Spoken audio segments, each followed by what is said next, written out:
Sebuah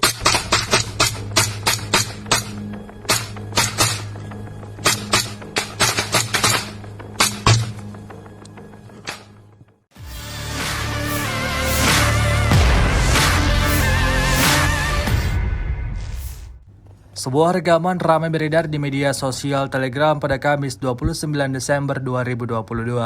Dalam rekaman yang diterbitkan pihak Ukraina tersebut, memperlihatkan aksi penyerangan yang menegangkan, di mana pasukan khusus MT Angkatan Bersenjata Ukraina dengan berani menyerbu dan menyerang tank Angkatan Bersenjata Rusia yang sedang terparkir.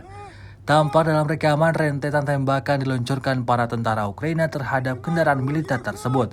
Sambil berteriak, para pasukan Ukraina menantang tentara Rusia yang berada di dalam tank itu. Akibatnya aksi saling serang pun terjadi. Namun hingga akhir rekaman tidak diketahui pasti siapa yang alami kekalahan dalam insiden ini.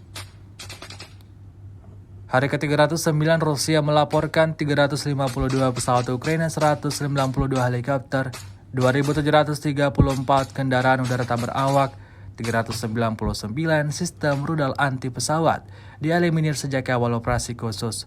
Sementara itu dari kubu Kiev, Kementerian Pertahanan Ukraina melaporkan 550 tentara Rusia dieliminir dalam 24 jam terakhir.